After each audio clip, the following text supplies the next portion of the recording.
በመካከለኛው ምስራቅ የጂኦፖለቲካ ካርታ ላይ ከተራሮች ስርና ከበረሃው አሸዋ በታች የሰላም እንቅልፍ የሚነሳና የቀጠናውን የኃይል ሚዛን እንደ ፔንዱለም የሚያወዛውዝ አንድ ግዙፍ የብረት አውሬ ተኝቷል። ይህ አውሬ ዝምታው ያስፈራል፣ እንቅስቃሴው ደግሞ ዓለምን ያስደነግጣል። የኢራን እስላማዊ ሪፐብሊክ ለዓመታት በድብቅ ላቦራቶሪዎቿና በመሬት ውስጥ ባሉ ሚስጥራዊ ከተሞቿ ሚሳኤል ሲቲ ስትኮተኩቶ የኖረችው የእስራኤልና የምዕራባውያንን የደህንነት ስሌት መሰረቱ ያናጋው ይህ መሳሪያ ስሙ ጋድር 110 ይባላል። ጋድር ስሙ በራሱ ከባድ ነው። በፋርስና በአረብኛ ቋንቋዎች ጋድር ማለት ኃይል፣ ወሰን ወይም በሃይማኖታዊ ትርጓሜው የማይቀለበስ እጣፈንታ ማለት ነው። ልክ እንደ ስሙ ይህ ሚሳኤል አንዴ ከማስወንጨፊያው ከተለቀቀ በኋላ የሚመለስበት መንገድ የለም። እጣፈንታን ይወስናል፣ ታሪክን ይቀይራል፣ ከተሞችንም ወደ አመድነት የመቀየር አቅም አለው። ይህ ዝም ብሎ የብረትና የባሩድ ክምችት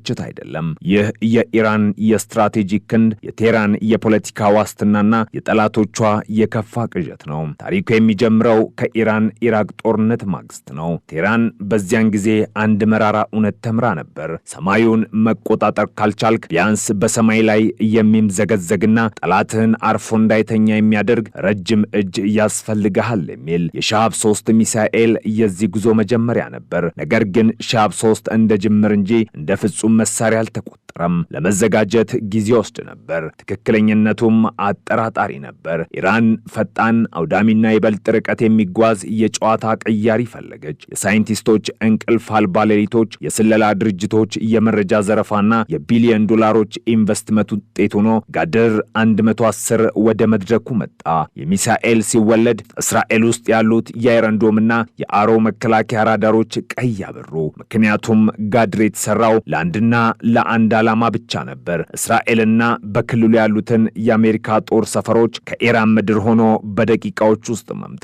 የጋድር 110 አካላዊ ቁመና በራሱ ግርማ ሞገስ አለው። ወደ 16 ሜትር የሚጠጋ ርዝመት ያለው ይህ ግዙፍ የሲሊንደር ቅርጽ ሰማዩን ለመውጋት የተዘጋጀ ጦር ይመስላል። የተሻሻለው የፈሳሽ ነዳጅ ቴክኖሎጂና አዲሱ ዲዛይን ከቀድሞ ሻሃብ 3 ሚሳኤል ጋር ሲነጻጸር የመወንጨፍ ዝግጅት ጊዜውን በከፍተኛ ሁኔታ አሳጥሮታል። በጦርነት ጊዜ ሰከንዶች የህይወትና የሞት ልዩነቶች ናቸው። ጋድር 110 ይህንን የሰዓት ዋጋ ጠንቅቆ በሚያውቅ ስሌት የተሰራ ነው። ከማከማቻው ወጥቶ ተተኩሶ ከባቢ አየርን ሰንጥቆ እስኪወጣ ድረስ ያለው ሂደት እጅግ የተፋጠነ የፍጥነት የእስራኤልን የቅድመ መከላከል ጥቃት ለማክሸፍ ታስቦ የተሰራ ነው። እስራኤል ሚሳኤሉን መሬት ላይ ያለ ለማጥፋት የምታደርገው ጥረት ከጋድር 110 ፍጥነት ጋር የሞት ሽረት ሩጫ ውስጥ ይገባል። በእስራኤልና በአሜሪካ ወታደራዊ መዝገቦች ውስጥ ጋድር 110 እንደ ተራ ሚሳኤል ስጋት ብቻ ተደርጎ አልተመዘገበም። ይልቁንም እንደ የቀጠናው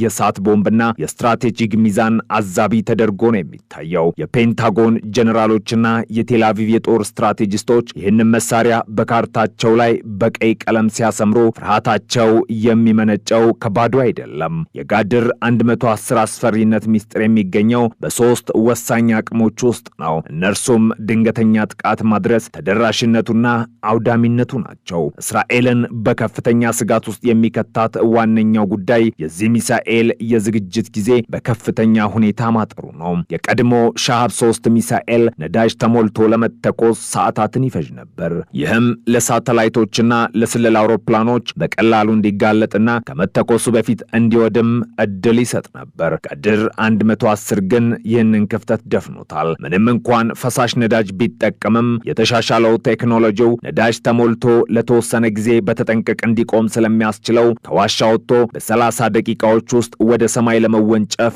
ዝግጁ ይሆናል። ይህ ለአይረን ዶምና ለአሮ መከላከያ ስርዓቶች የሚሰጠው የቅድመ ማስጠንቀቂያ ጊዜ እጅግ አጭር እንዲሆን ያደርገዋል። ይህም መከላከልን ወደ የማይቻል ደረጃ ጠገዋል። የአሜሪካን ይበልጥ የሚያስጨንቃት ደግሞ የጋድር 110 የጂኦግራፊያዊ ተደራሽነት ነው። 2000 ኪሎ ሜትር የሚጓዘው የሚሳኤል እስራኤልን ብቻ ሳይሆን በመካከለኛው ምስራቅ የተዘረጉትን የአሜሪካን ወሳኝ ጥቅሞች በሙሉ በመዳፉ ስር አስገብቷል። በባህሬን የሚገኘው የአሜሪካ 5ኛው የባህር ኃይል መርከቦች ዋና ጽሕፈት ቤት፣ በኳታር አልኡዴድ የአየር ማረፊያ የሚገኘው ግዙፍ የአሜሪካ ማዘዣ ጣቢያ እንዲሁም በሳውዲ አረቢያና በተባበሩት አረብ ኤሚሬትስ የሚገኙ ስትራቴጂካዊ የነዳጅ ማጣሪያዎች ሁሉም የጋድር 110 ኢላማ ክልል ውስጥ ናቸው። ናቸው። አሜሪካ በክልሉ ያላት የጦር ኃይል ብልጫ በድንገት በዚህ ሚሳኤል አደጋ ውስጥ ወድቋል። አንድ ጋድር 110 ሚሳኤል የአሜሪካን አውሮፕላን ተሸካሚ መርከብ አካባቢ ቢወርቅ ወይም ወሳኝ ነዳጅ ማጣሪያን ቢመታ የሚያስከትለው ኢኮኖሚያዊና ፖለቲካዊ ቀውስ ዓለምን ሊያናጋ ይችላል። ይህም አቅም ኢራንን ከተጠቂነት ወደ አጥቂነት ከተከላካይነት ወደ አስፈሪነት ያሸጋግራት ቁልፍ ካርድ ነው። የእስራኤልን ስጋት ግን ከዚህም የከፋና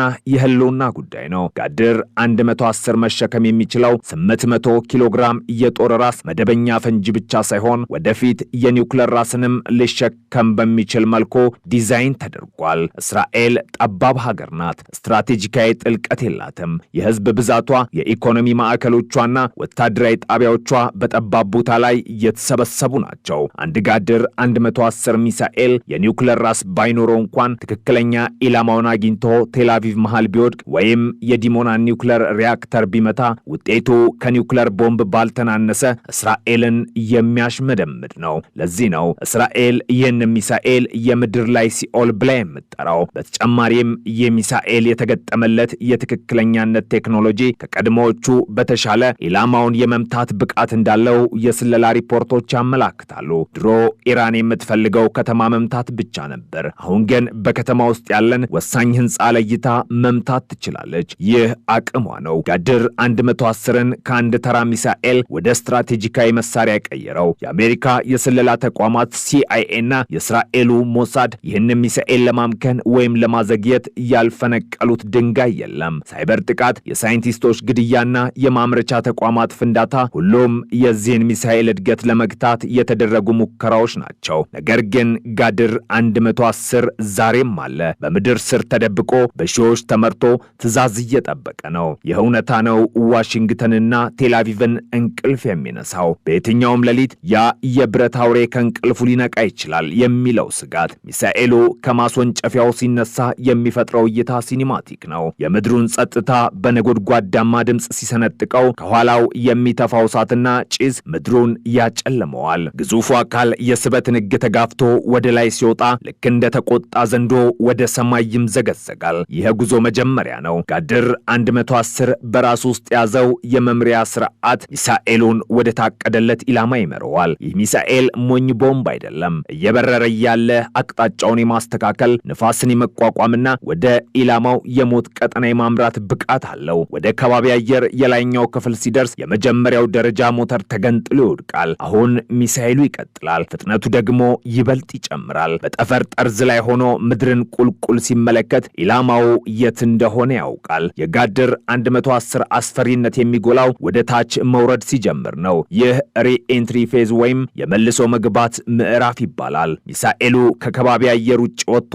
ተመልሶ ወደ ምድር ሲምዘገዘግ ፍጥነቱ ማክ 9 ወይም ከዚያ በላይ ሊደርስ ይችላል። ይህ ማለት ከድምፅ ፍጥነት 9 እጥፍ ይፈጥናል ማለት ነው። በዚህ ፍጥነት የሚመጣን አካል በአየር ላይ መጥለፍ በጨለማ ውስጥ እየተተኮሰን ጥይት በሌላ ጥይት ለመምታት እንደመሞከር ነው። የሚሳኤሉ ራስ በከፍተኛ ፍጥነት አየርን ሲሰነጥቅ በዙሪያው የሚፈጠረው ሰበቃ ከፍተኛ ሙቀት ይፈጥራል። ሚሳኤሉ እንደ እሳት ኳስ እየነደደ እየቀላ የሞት መልእክቱን ይዞ ይወርዳል። በቴልአቪቭ ወይም በሃይፋ ሰማይ ላይ ሆኖ ለሚመለከት ሰው ጋድር 110 ልክ እንደወደቀ ኮከብ ነው የሚታየው። ልዩነቱ ኮከቡ ተፈጥሯዊ ነው። ይህኛው ግን ሰው ሰራሽ የጥፋት እሳት። ይህ ሚሳኤል የመሸከም አቅሙም ቀላል አይደለም።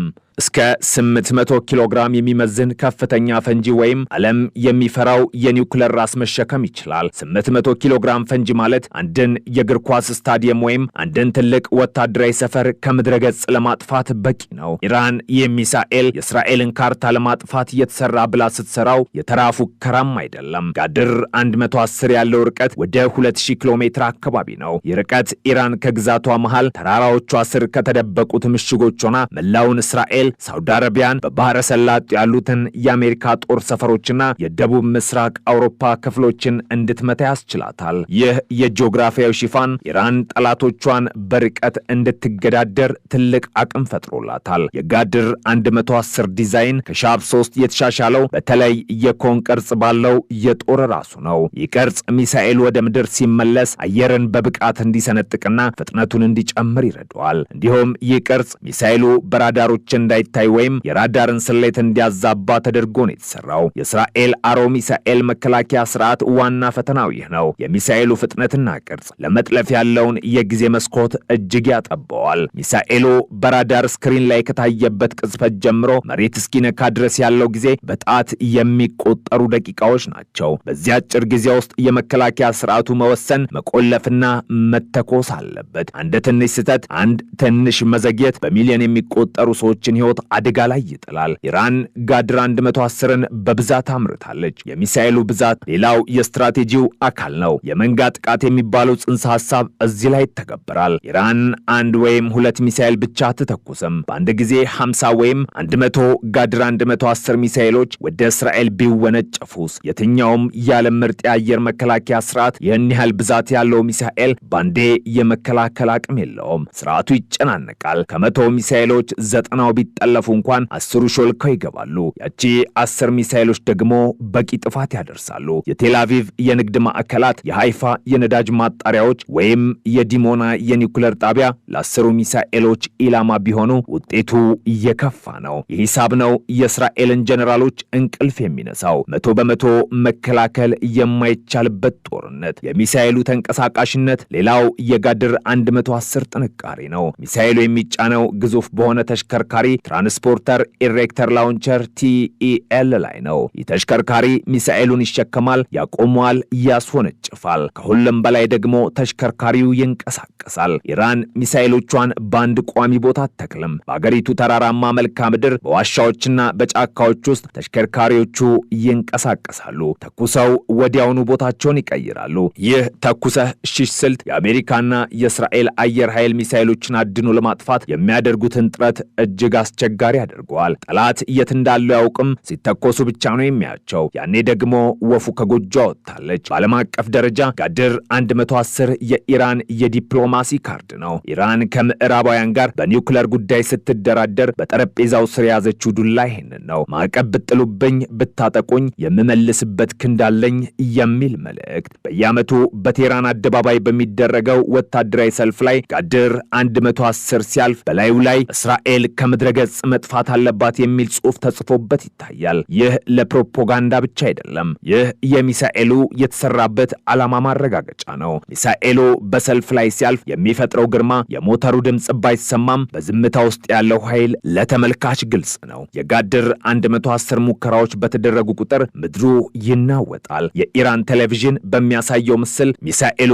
ከምድረ በዳ ሲነሳ አቧራው እንደ ማዕበል ሲነሳና የእሳት ጅራቱ ሰማዩን ሲቀደው ይታያል። እነዚህ ምስሎች ለኢራን ሕዝብ የኩራት ምንጭ፣ ለጎረቤት አረብ ሀገራት የስጋት ደወል፣ ለእስራኤል ደግሞ የህልውና አደጋ ማሳያዎች ናቸው። በተለይ ኢራን ይህ ሚሳኤል ትክክለኛ ኢላማ መምቻ አድርጋ ማሻሻሏ ስጋቱን እጥፍ አድርጎታል። ድሮ ኢራን የምትፈልገው ከተማ መምታት ብቻ ነበር። አሁን ግን ጋድር 110 በከተማ ውስጥ ያለን ወሳኝ ወታደራዊ ህንፃ ለይቶ የመምታት አቅም አለው ይባላል። ይህ ትክክለኛነት መሻሻል ሚሳኤሉን ከሽብር መሳሪያነት ወደ ስትራቴጂካዊ የጦር መሳሪያነት አሸጋግሮታል። በሌላ በኩል ጋድር 110 የአሜሪካን የሚሳኤል መከላከያ ስርዓት በምስራቅ አውሮፓ እንዲስፋፋ ካደረጉ ምክንያቶች አንዱ ነው። ኔቶ የሚሳኤል መከላከያውን በፖላንድና በሮማኒያ ሲተክል አንዱ ምክንያት ከኢራን የሚነሳን ስጋት ለመከላከል ብሎ ነው። የጋድር 110 ርቀት አውሮፓን መዳፍ ውስጥ ማስገባት መቻሉ ጉዳዩን ከመካከለኛው ምስራቅ ችግር ወደ ዓለም አቀፍ የደህንነት ጉዳይ ቀይሮታል። የሚሳኤል የፖለቲካ ድንበሮችን አቋርጦ የዲፕሎማሲ ግንቦችን አፍርሶ የሩቅ አገራትን ደህንነት ሳይቀር ያናጋ ኃይል ነው። በዚህ ቴክኖሎጂ ጀርባ የሰሜን ኮሪያ እጅ እንዳለበት ብዙዎች ያምናሉ። የጋድር 110 ዲዛይን ከሰሜን ኮሪያው ኖዶንግ ሚሳኤል ጋር ያለው ተመሳሳይነት ያጋጣሚ አይደለም። ኢራንና ሰሜን ኮሪያ በድብቅ ያደረጉት የሚሳኤል ቴክኖሎጂ ልውውጥ ዛሬ ጋድር 110ን ወልዷል። ይህ ያደገኛ ሀገራት ጥምረት ለዓለም ሰላም ትልቅ ፈተና ነው። ቴክኖሎጂው እየተሻሻለ ዕውቀቱ እየሰፋ አቅሙ እየጎለበተ ሲሄድ ጋድር 110ም እየዘመነ ይሄዳል። ዛሬ ፈሳሽ ነዳጅ የሚጠቀመው ጋድር ነገ ወደ ጠንካራ ነዳጅ ሙሉ በሙሉ ቢቀየር ወይም የኒውክሌር ራስ ቢገጠምለት የዓለም ታሪክ በሌላ አቅጣጫ ሊጻፍ ይችላል። የእስራኤል ጦር ለጋድር 110 ምላሽ ለመስጠት በየቀኑ ይለማመዳል። የሲቪል መከላከያ ልምምዶች፣ የአየር ኃይል ጥቃቶችና የሳይበር ጦርነት ዝግጅቶች ሁሉም ማጠንጠኛቸው ይህንን አደጋ መቀነስ ነው። እስራኤል ጋድር 110ን የማይቀር እውነት አድርጋ ተቀብላለች። ጦርነት ቢነሳ እነዚህ ሚሳኤሎች መውደቃቸው አይቀርም። ዋናው ጥያቄ እንዴት እንከላከለው ሳይሆን ጉዳቱን እንዴት እንቀንሱ የሚል ሆኗል። በቴል አቪቭ ሰማይ ጠቀስ ህንፃዎች ስር የተገነቡት የመከላከያ መጠለያዎች የዚህ ስጋት ውጤቶች ናቸው። ህዝቡ ሳይረን ሲሰማ በ90 ሰከንድ ውስጥ ወደ መጠለያ እንዲገባ ይማራል። ያ 90 ሰከንድ ጋድር 110 ከኢራን ተነስቶ እስራኤል እስኪደርስ ከሚፈጀው 7 ደቂቃ ውስጥ የመጨረሻውና ወሳኙ ጊዜ ነው። በመጨረሻም ጋድር 110 በብረትና በኬሚካል ቅልቅል የተሰራ ነገር ግን የፖለቲካ ነፍስ የተዘራበት ማሽን ነው። እርሱ የኢራን አብዮት ጠባቂዎች የረጅም ዘመን ህልም፣ የአያቶላዎች በትር እናም የዘመናዊ ጦርነት አስፈሪ ገጽታ ነው። በጸጥታ በሚመስለው የመካከለኛው ምስራቅ ምሽት ጨረቃ በወጣችበት ሰማይ ስር የሚሳኤል በዋሻ ውስጥ አድፍጦ ትዕዛዝ ይጠብቃል። የማይቀለበሰው ኃይል የተባለው ጋድር አንድ ቀን ከተነሳ የሚፈጥረው ታሪክ የሰው ልጅ ሊረሳው የማይችለው ጠባሳ ይሆናል። እስራኤል አይኖቿን ወደ ምስራቅ ተክላ ኢራን ጣቷን ማስወንጨፊያው ቁልፍ ላይ አድርጋ ዓለም ደግሞ ትንፋሹን ውጦ የዚህን ሚሳኤል ዕጣ ፈንታ ይጠባበቃል። ጋድር 110 ስሙ ዕጣ ፈንታ ነው፣ ግብሩ ደግሞ እሳት። ይህ እሳት መቼ ይለኮሳል ወይስ በፍርሃት ሚዛን ተጠብቆ ይቆያል? መልሱ በጊዜ ቅፍ ውስጥ ልክ እንደ ሚሳኤሉ ተደብቆ ይገኛል።